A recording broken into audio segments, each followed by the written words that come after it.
Praise the lord dear friends. ఈరోజు 1000 prices in తెలుగులో part 11. యెషయా గ్రంథంలో దేవుడు పలు చోట్ల మనకి భయపడకమని దేవుడు తెలియజేస్తున్నారు. అవేంటో చూద్దాము. మొట్టమొదటిగా యెషయా 43వ అధ్యాయం మొదటి వచనంలో ఏమని తెలియజేస్తున్నారంటే, భయపడకము, నేను నిన్ను పేరు పెట్టి పిలిచిన్నాను, నీవు నా సొత్తు అని. ఈ వాక్యం చదివిన వెంటనే నాకు యోహాను సువార్త 10వ అధ్యాయం 3వ వచనంలో దేవుడు తన సొంత గొర్రెల పేరు పెట్టి పిలిచిన రీతిగా, అట్టి రీతిగా యేసయ్య నీవు నన్ను పేరు పెట్టి పిలుస్తున్నావు, నీకు వందనాలని చెప్పి నేను దేవుని కనపరుస్తున్నాను. రెండోదిగా యెషయా 41వ అధ్యాయము 10వ వచనంలో ఏమని తెలియజేస్తున్నారంటే, భయపడకము, నేను నీ దేవుడినై ఉన్నానని. ఈ వాక్యం చదువుతున్నప్పుడు నాకు కీర్తన 33వ అధ్యాయము 12వ వచనంలో ఒక వాక్యం గుర్తొస్తుంది. దేవుడు తమకు దేవుడుగా గల జనులు ధన్యులు, ఆయన తనకు స్వాస్థ్యంగా ఏర్పరచుకుని జనులు ధన్యులు. యేసయ్య, ఈ ఉదయకాల సమయంలో మీరు నాకు దేవుడుగా ఉన్నందుకు నీకు వందనాలు, నన్ను మీ స్వాస్థ్యంగా ఏర్పరచుకున్నందుకు నీకు వందనాలు అని చెప్పి దేవుని కనపరుస్తున్నాను. మూడవదిగా యెషయా 43వ అధ్యాయం 5వ వచనంలో ఏమని తెలియజేస్తున్నారంటే, భయపడకము, నేను నీకు తోడై ఉన్నాను అని తెలియజేస్తున్నారు.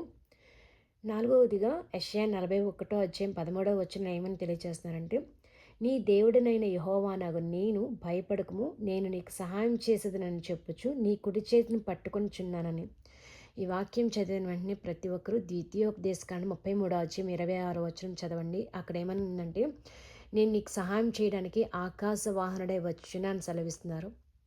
ఓకే, నెక్స్ట్ 5వ పాయింట్, యెషయా 51వ అధ్యాయం 7వ వచనంలో ఏమని దేవుడు మనకు తెలియజేస్తున్నారంటే, మనుషులు పెట్టు నిందకు భయపడకుడి, వారి దూషణ మాటలకు దిగులు పడకుడి. 6th పాయింట్గా యెషయా 54వ అధ్యాయం 14వ వచనంలో ఇలాగ మనం చదవగలుగుతున్నాము. నీవు నీతిగల దానివై స్థాపింపబడదువు, నీవు భయపడనక్కర్లేదు, బాధించేవారు నీకు దూరంగా ఉందరు, అది నీ దగ్గరకు రానే రాదు.